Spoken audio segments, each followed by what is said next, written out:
Oh, I thought you'd never come. Champagne? Oh, darling, you shouldn't have.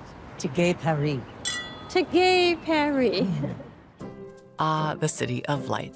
Welcome back to Dishing on Julia, the official companion podcast of Julia, the Max original series inspired by the life of Julia Child.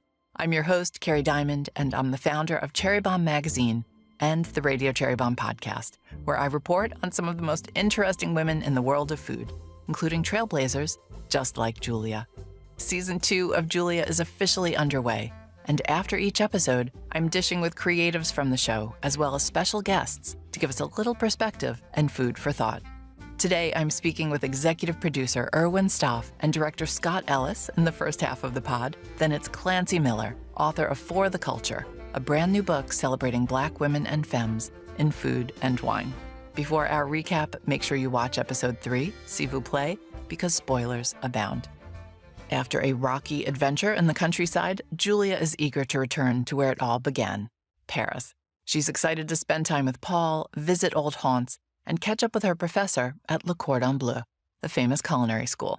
To her surprise, Avis has invited herself along. What are you doing here? You invited me. I did. Yes, you wrote, you must come to France. So I did. Well, that's just a thing people say. Not wanting to be a third wheel, Avis embarks on her own adventure that includes, quelle surprise, Jean-Paul Sartre, played by Paul Bandy. In the long, dark tunnel of night that is human existence, last night was a revelation. You mean you had a good time? Back in Boston, we meet another famous philosopher, but it's a different kind of philosophy. It's Helen Gurley Brown, the author of Sex and the Single Girl, who later became the famous editor of Cosmopolitan magazine. Helen is played by Maggie Lacey. Helen's a guest on Albert Duhamel's show on WGBH, and you can imagine how that goes. Albert, I'm sure you all remember, is played in all his sweaty, anxious glory by Jefferson Mays. You know, in my day, we read books like Anna Karenina and The Scarlet Letter, and women were punished for their sexuality. Your day has passed, old man. Alice has her own existential crisis, over which she and Elaine bond. Back in Paris, Julia and Paul learn the past isn't necessarily prologue. You were the one who reminded me. We don't control what the things we do mean, only what we want them to mean. I did, didn't I? Now, let's talk with our first guests, Scott Ellis and Erwin Stoff. Scott directed this episode and also directed the final episode of Season 1 of Julia. Erwin is the executive producer of Julia and the president and co-founder of the production company 3 Arts Entertainment. Never cut, never start over. You'll miss something distinctly Julia. Scott and Erwin, welcome to Dishing on Julia. Nice to be here. Nice to be here. Let's talk about how each of you got involved with Julia. So, Erwin, we were lucky enough to talk to you last year, so regular listeners know how you got involved with this production, but can you give us a refresher? Sure. I was sitting in my office and somebody that worked for me at the time, Kimberly Carver, came into my office and said, I want to do a show about Julia Child. And I thought, okay, a lot of people want to do shows about historical figures. So when Kimberly came into my office and said she wanted to do a show about Julia Child, it had some resonance. But then I thought, okay, what's the thing? What's interesting about it? And what I ultimately thought was interesting, I always have a North Star or something that means something to me. And I thought, well, what is interesting is this woman that becomes this icon in what was called at the time the women's liberation movement, but has no intention ever of being that and never really has a full understanding or appreciation of what she means to people. And she chases trying to understand that.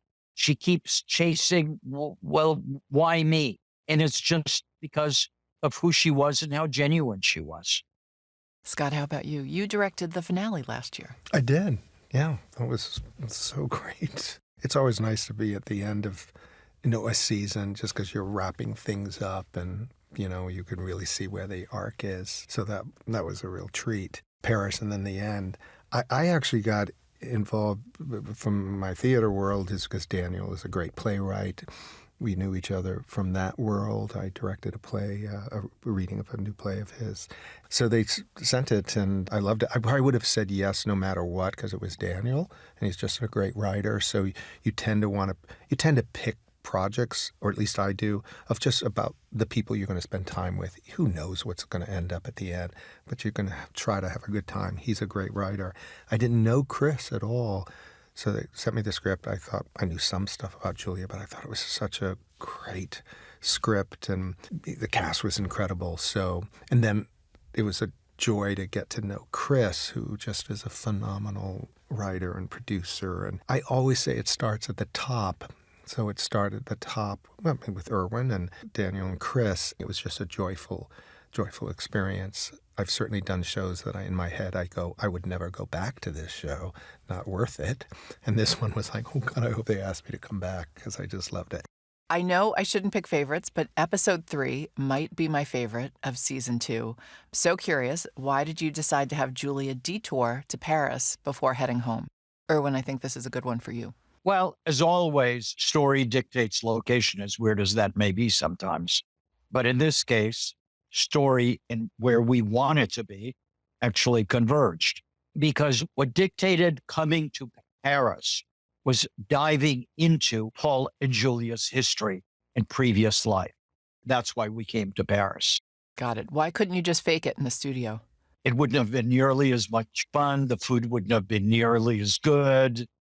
I think when you see the episode and you see how beautifully Scott shot it, and all the places that we went, and all of the ways in which Scott captured the city and so on, we could have never done that in Boston. So how was Paris? Tell us, Erwin. It was wonderful, and it was also hot.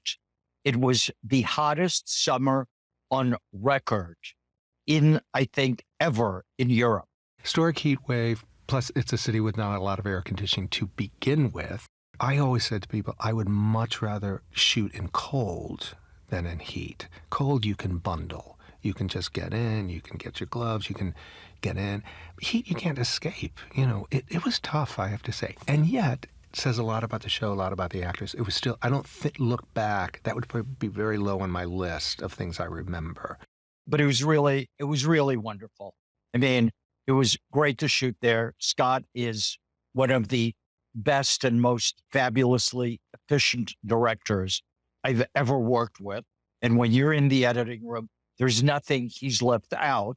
The fact that he's efficient is not any kind of sacrifice creatively. So we would get done in time every day for a fabulous dinner. Scott was wonderful company. Daniel Goldfarb and Chris Kaiser, close friends, equally wonderful company. So it was all really a blast. We had a great time. You've done so much more than I have, but you can get in situations shooting and it can get tricky, or it's just it's not fun. It's just like, oh, get me out of here. And this was just the opposite with Chris and Daniel and Erwin and that cast. And being in Paris, it was just like every day was just, God, it was such a joy. It was also one of the other things that was really wonderful is that it's always kind of a crapshoot when you go somewhere and you're casting actors, foreign actors, casting director you don't really know. You're not 100% sure what you're going to get on the day. But every one of these actors, I thought Scott was just great, didn't you? They were unbelievable. The one thing I had asked before we got there, I said, and we rarely can do this in television, and is to say, can we rehearse a little bit with some of the actors that are there that are not part of a group. So I remember doing it in the hotel room. We set it up, and just to make them feel comfortable. But God, there wasn't one weak one in there. They were just all so perfect. And again, so lovely to work with. It's also my favorite episode of the season. All of a sudden, Jean-Paul Sartre, of all people, shows up. Erwin, why is he in this episode? Well, I think he's in the episode again because it serves story.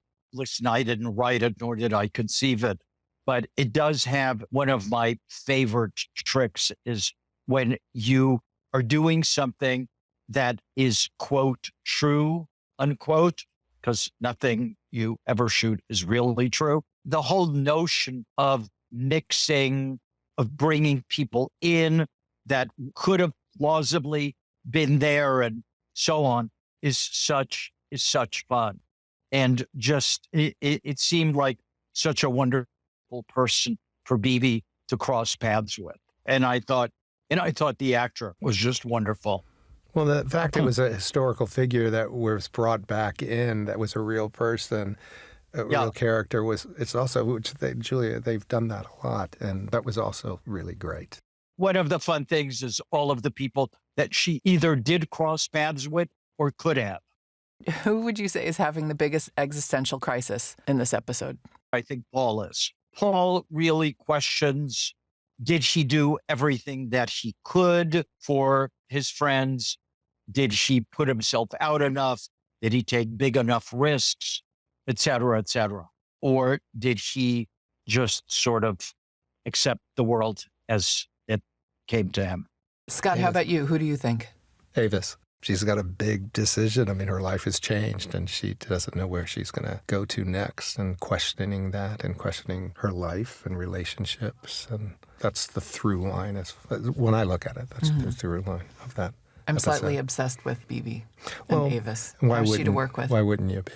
I've known Bibi forever because of the theater. So it was a first episode we did. It was just an easy sort of in. You know, you have that connection with theater and understanding. And she's unique and different. I mean, there's nobody like her, you know, and what she does with Avis and brings that, it's just remarkable. So I just thought it was really fun to see that through her eyes, this journey, even though we were there for Julia and Paul and all that, but then she came in for, you know, and I thought that was really a great way to look at it.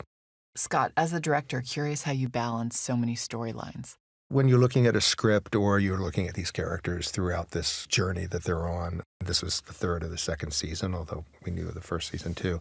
So you sort of divide it and you look and you're very clear on because their journey is very different from the other characters.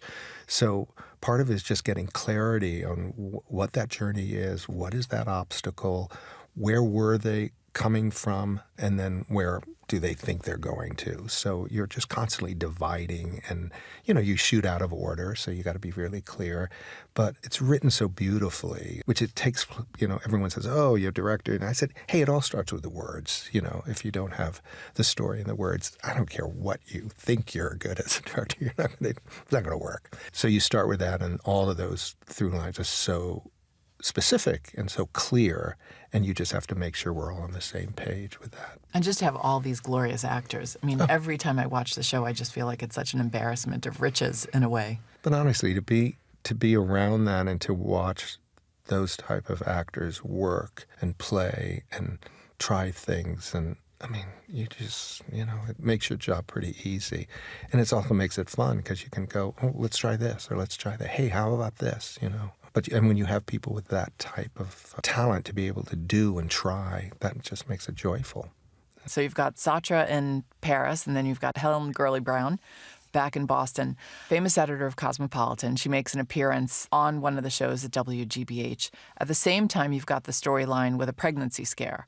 So I was curious what you are saying there. You've got sexual freedom, you've got consequences. What we were trying to do, more accurately, what Chris and Daniel had set out to do, which I think worked really, really well, is to begin to play and tease all of the issues of the day. I think what happened later in the 60s and what came to a full boil later in the 60s was already starting to simmer. This started to be one of the big issues. So I think that's one of the things that the show, I think, does very successfully, is that it really talks and brings to the fore some of the issues and things of the period.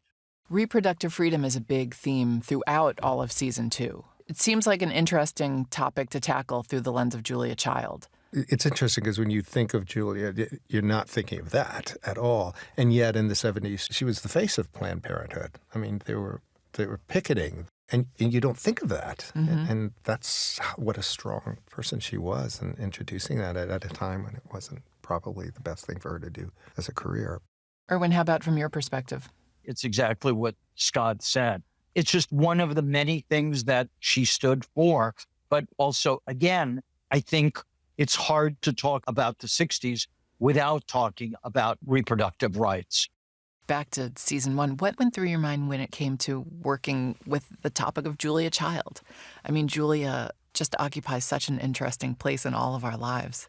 Yeah, I wish I could say I was too young to really grow up with her, but I'm not too young to grow up with her. So I grew up with Julia Child. I mean, we watched her, and my mom was a horrible cook. I mean, a really bad cook.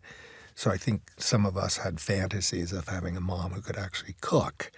And so you would watch Julia Child and think, well, why can't you do that? I mean, that looks pretty good. Yeah, so I certainly knew of that growing up, knowing all of that. But then delving into what we were saying, other things about her life and who she was sort of remarkable, So is this why you aren't much of a foodie? Yeah, let me just tell you right now, okay? I don't cook, and I don't even like food, okay? So, I mean, it's absolutely true. And friends say, you're doing a show about food? I said, I know. How crazy is that? I could care less. I'm in Paris. I don't care. And yet I can appreciate it. I do. I can appreciate it. Scott. Anyone who wants to try to impress me, don't bring me out for dinner. Okay, good to know. Yeah, good to know. Erwin, that is not you. I know you're a foodie. That is definitely not me. It's so interesting to me that as someone who's not into food, who doesn't cook food, that you did have to film all these scenes.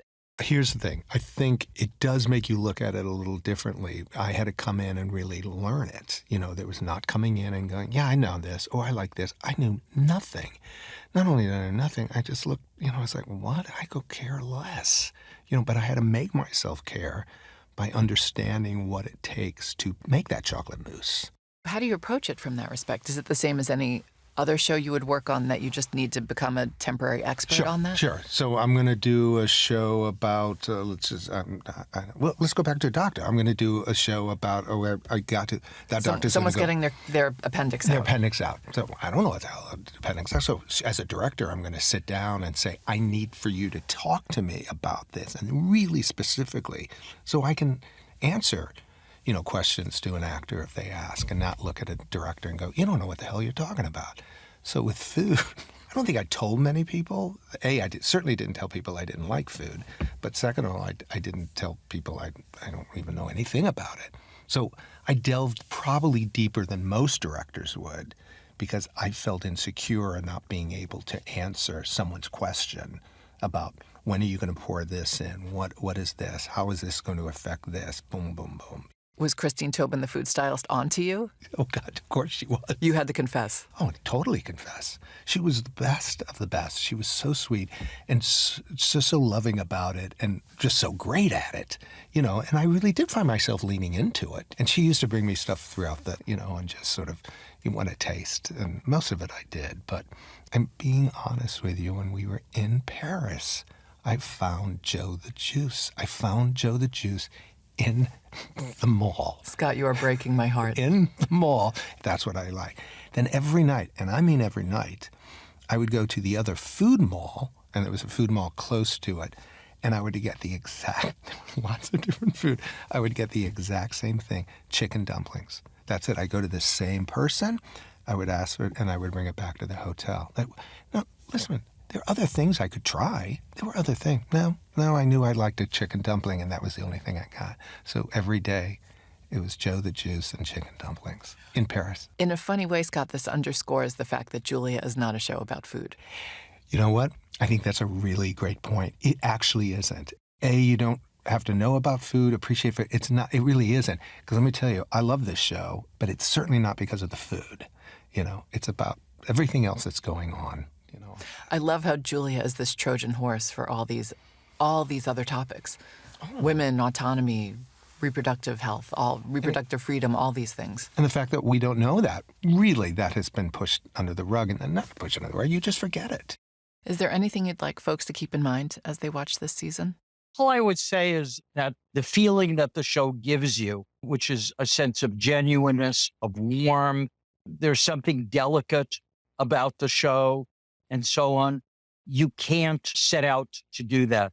That was really the chemistry of everybody that makes the show.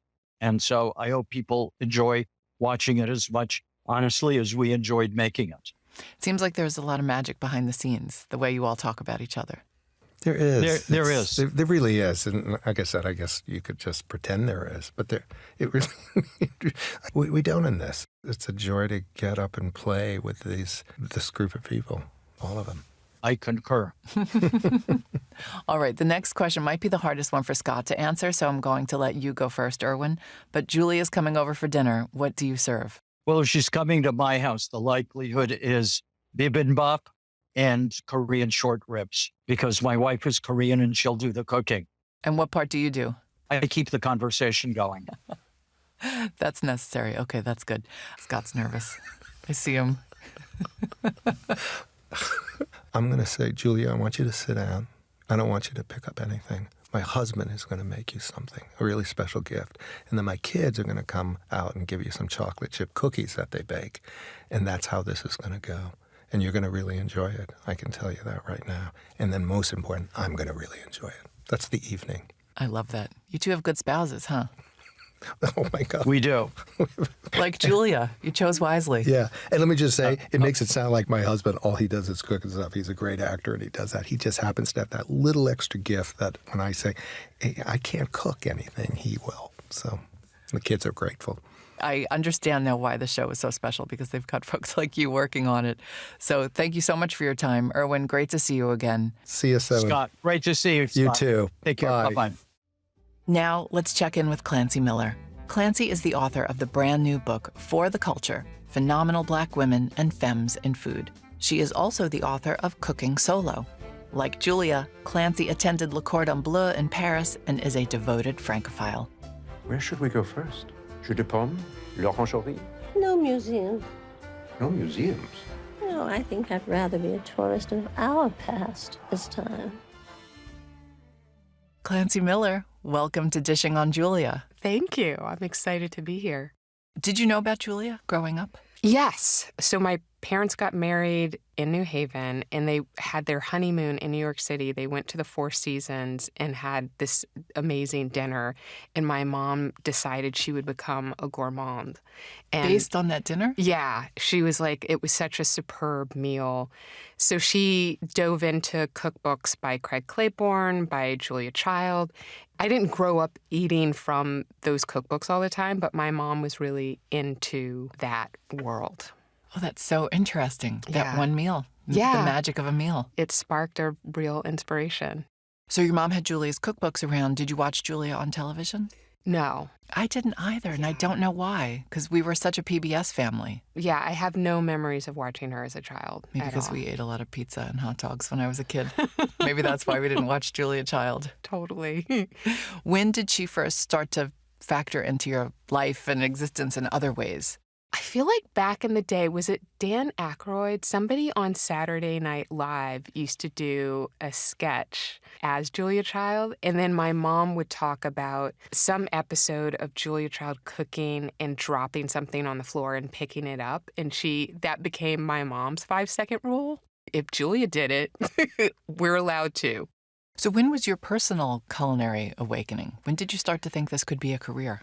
Probably at a few different stages. My first job was I was working as a dishwasher at a gourmet store in Philadelphia, and they sold really great food products. And it was a high-quality place. So that was my first exposure to seeing great food in the marketplace, so to speak. And then in college, my first work-study job, I was manning the stir-fry station. At first, I was awkward, but I got really into it because I liked the way the food smelled. I liked the way it tasted. And I liked that I could just whip up meals for people. So I think those two things, and plus I grew up going to restaurants all the time with my parents, so I always thought I would own a restaurant. And then it wasn't until that first work-study job that I thought, oh, maybe I could be the person making the food. When did you start to think, I would like to go to culinary school in Paris? I had dabbled in taking all these different classes. My mission following college graduation was to figure out, what am I truly passionate about? And I speak French. I had studied Arabic and history and poli-sci. And so I just thought there's a way for me to apply this. But I knew I had to find my passion. I was applying for different jobs, including a job at Fork Restaurant in Philadelphia. I did not get the job as like a line cook, but they hired me as a prep cook. I basically helped them do prep on the weekends for brunch service. One of Ellen Yin's restaurants. Yes. I absolutely love Ellen Yin. She is such a dear, amazing human.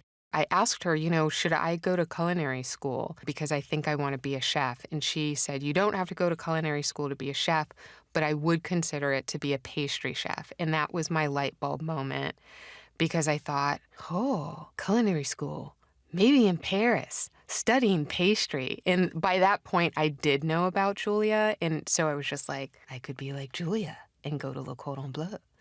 And so that's how it all began.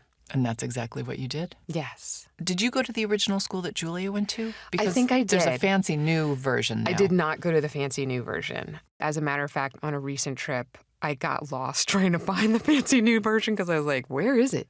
It's very beautiful and sleek now. It's amazing. It's gorgeous. I went to the old one. What was it like? It was quirky. It was a quirky building with all these different floors, very teeny tiny dressing room for the students to change into our chef's jackets and whatnot. It had a large, I guess, like lecture room where we would watch, or maybe it was called the salle de démonstration, because that's where we would watch the chefs demonstrate the meal that we were going to, or in my case, it was a pastry, the pastries that we were going to make in class. And we would just sit and take notes and then take photos at the end of class.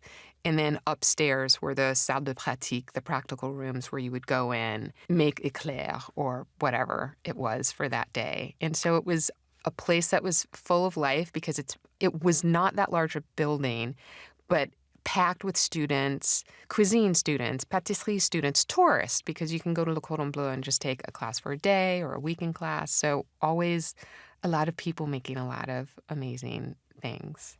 And in this episode, Julia goes back and she visits her professor. Yeah, that was so sweet. And it was so much more elegant looking than the actual school. I was like, wow, that's so pretty. Like, it looks so chic and rustic. TV magic. Yeah, I loved it. She's written about this, but when she attended Le Cordon Bleu, I think she was the only woman, and it was all GIs. Yeah, totally. Was it more international when you were there? It was super international. I had classmates definitely from the States, big contingent from the States, a lot of students from Brazil, from Mexico, from Russia, from Japan, from China, just literally all over the world, in different ages, too. There were teenagers, there were 20-somethings, there was a woman who was a classmate of mine who was recently retired. There were people pretty much in every decade from 18 to like 60-something. And how magical was Paris? It was a fairy tale. And you stayed for a long time. You said you were there for 4 years. Yeah. Did you think you would make an entire life there and maybe not move back to the States? Yes, absolutely. I did have a breakup towards the end. Like, things became slightly less perfect. And that helped me to realize, like, okay, maybe this is just a chapter. This is the starting chapter. I hope to maybe one day go back, at least for 6 months a year, something like that. What did you enjoy most about this episode? It captures the dreaminess of Paris. It's so beautifully filmed. I love that it's very lavish. I love that they're staying at the Plaza Athénée. I love that, they have this, just casually, this gorgeous balcony view of the Eiffel Tower. I love that lavishness. I love Jean-Paul Sartre just like making a random appearance in the episode. I love kind of the sensualness of it. And also the fact that it's very evocative of memories. And I think that is so much of Paris's charm. Like, when you're there, you're having an amazing time, and it becomes part of your memory. And then when you go back, you always want to recapture that. And I feel like that's actually a common theme. And I feel like that's a theme of the episode. Like, let's kind of relive our Parisian lives. I can deeply relate to that, wanting to go back and recapture that essence. That's so interesting because that's what you did. Yeah. You went back the second time, and similarly, Julia and Paul go back and realize that what they thought was not necessarily the reality. That was hard to see, hard to watch, but I think an important part of history. But I also think that saying, you can never go home, I don't entirely believe that, but I do believe You can try to sometimes recapture things, but the world does move on and things do change. And sometimes when you're trying to recapture those moments, you can't. Sometimes you can, but a lot of times you can't. Now, you did not wind up becoming a working pastry chef. Correct. You are now a member of the food media. Before we leave the kitchens completely, tell us what some of the things you were making. We made some of everything. The cool thing about being at Le Cordon Bleu is I ended up making things that I never could have imagined I would make. So croissant, croquembouche, and not just croquembouche, but you're making your own individual croquembouche as if you're making it for somebody's wedding. Candy making, chocolate making. So I made sculptures out of chocolate. I made baguettes, and not just a couple, but I don't know, dozens of baguettes. Every kind of tart you can imagine, every kind of souffle you can imagine, every kind of ice cream you can imagine, anything that can be made out of puff pastry, anything that can be made out of viennoiserie, everything. We literally baked pastry shops. Go to a French pastry shop, we made everything. The fraisier, the macaron, everything. So that was amazing. Your newest book just came out. Yeah. Congratulations. Thank you. For the Culture. Tell us about this book. So For the Culture, Phenomenal Black Women and Femmes in Food, is a book of interviews, essays, and recipes. And basically, I wanted to center the stories of Black women in food. And the idea was to interview 66 Black women and femmes and to ask them about how they began, how they described their work, advice they would give, personal and professional gems of wisdom. Also, I asked people if they would be willing to contribute recipes. And so that's how the recipes fit in. You also have sections on some real trailblazers. Totally. In food. Can you tell us about them? Yes, absolutely. So I feel like everyone in the culinary world looks up to Edna Lewis, who's so important and who I believe really birthed the concept of farm to table in her approach to food and in her cookbooks. Edna Lewis and Julia shared an editor, Judith Jones, yes, who's in this series. Absolutely. Yeah. Knowing how much I love her and her contribution to this industry, totally, it's fascinating to see this fictionalized version of yeah. Judith Jones. I love that. I agree. I think that's a really special part of the show, and also to show her breadth in terms of authors she was working with. So incredibly impressive. Leah Chase is also a person I wrote an essay on. I feel like Leah Chase is, as a chef, as a restaurateur, so phenomenal. She passed recently, but her family is still running the restaurant. She's a New Orleans legend. Yeah, and so I feel like you can't talk about Black people, Black women in food without thinking about New Orleans, and you can't think about New Orleans without thinking about Leah Chase. Very important person to include. Also from New Orleans, Lena Richard, who I think I actually see a parallel with Julia Child as well, because she accomplished so much. She did so much. She was an entrepreneur. She was a chef. She ran culinary schools, and I think is maybe not as well known as I would love for her to be. I would love for her to be as well known as Julia Child or Edna Lewis. She did have a TV show. The tragedy is that none of that footage exists. I know. I wish by some miracle that footage could be discovered somewhere. I would love to see that. So she's in there. B. Smith, who is my role model from a young age because we used to eat at her restaurant in New York. Also Vertime Smart Grosvenor, who I think is just an amazing kind of anthropologist when it comes to cooking, and I feel like is also a role model for so many people. Let's talk about Julia's legacy for a second, because you mentioned those 5 women. Some people do feel that Julia was so big, but also the times were so different that they crowded out women like Edna Lewis, like Leah Chase, like Lena Richard, and that there just wasn't room for women of color. Room wasn't made for them. I think that's true. I think also, honestly, that's one of the reasons why I wrote this book, For the Culture. I wrote it for the culture, literally, because I feel like it's very important just to document and highlight stories for the preservation of culture, because I don't feel like they've gotten enough attention. I think they have contributed to so many people's lives And they serve as such huge inspirations to so many people throughout the culinary world. So I just feel like, oh yeah, we need to keep telling these stories over and over and over again. You and I have talked about Edna Lewis a lot. You mentioned that she's sort of the mother, the grandmother of farm to table, something we enjoy so much today in the food world. And I often feel like her legacy will outlive Julia's in a sense because it's so much closer to how we eat today and what so many of us hold important. Totally. Yeah. Eating seasonally, knowing farmers, going to farmers markets, things like that. I think you're right. I absolutely think you're right. I think that will just evolve, and that's easier to evolve. But also at the same time, could Edna have had something similar to what Julia had the times been different? Had so many things been different? She didn't have a TV show. She didn't have the same kind of cookbook career.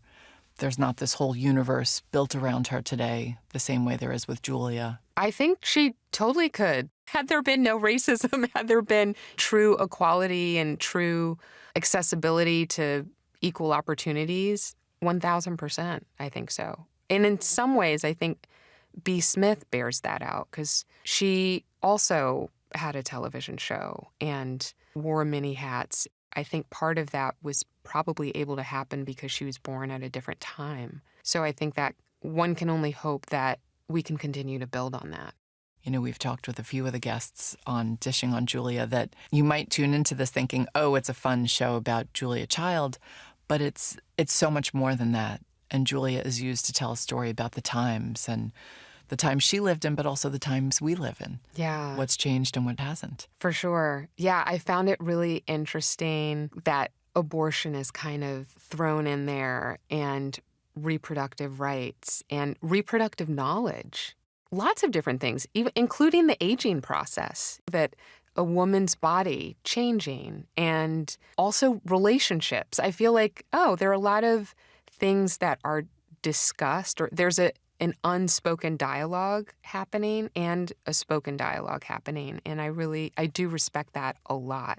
It's very rich in content. There are a lot of layers to Julia. We didn't even talk about the second half of the show. Helen Gurley Brown shows up. I know, right? Yeah. We've got Sacha and Helen Gurley Brown. Totally. I love that. It just shows you never know who's going to walk into your life one day. Exactly. Yeah. Clancy, last question. Julia's coming over for dinner. What do you make her? Oh, my gosh. Oh, wow.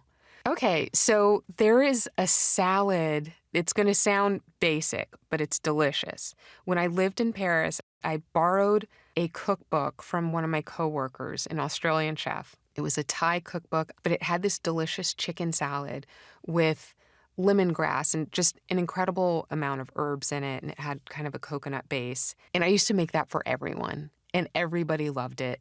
And I would also do a tian de légumes. I kind of had a standard menu I would always serve just because I guess I had limited time, and I also am obsessive in that once I have something I like, I tend to make it 100 times for everybody. So I probably would have made her that, the tian de légumes. Tian de légumes is, you can probably do it with different vegetables, but eggplant, onion, tomato, mozzarella and or chèvre, goat cheese, and you slice them. You can do it a couple of ways. Some people saute first, like pan saute, and then put them in a baking dish and kind of line it up. Tomato, onion, eggplant, chèvre or mozzarella or whatever. And you bake it, and it gets all nice and gooey and basically roasted vegetables with cheese. But it's very homey. You can do different spins on it. You can bread it if you want or not, but you can add herbs on top. But I've always enjoyed it, and I've always enjoyed serving it. So that, and then probably some kind of chocolate cake or chocolate souffle.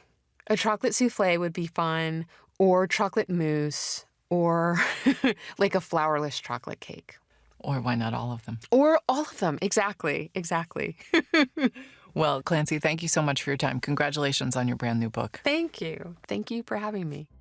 Thank you to Erwin Stoff, Scott Ellis, and Clancy Miller for joining us on Dishing on Julia, the official companion podcast of Julia, now streaming on Max. Dishing on Julia is produced by the Cherry Bomb Podcast Network. Special thanks to Stephen Toll and the team at CityVox. Our executive producers are Catherine Baker and Yasmin Nesbat. Our associate producer is Jenna Sadu, and our editorial assistant is London Crenshaw. I'm your host, Kerry Diamond. We would love for you to leave a rating and review for Dishing on Julia on your favorite podcast platform, and be sure to subscribe. And if you've been to Paris, leave me a recommendation or two in the review. In the meantime, leaving you with a bit of wisdom from Julia. We still have chapters left to write, Polsky. We don't need to look back anymore. The climax of the story always occurs in the second act. It's the best part.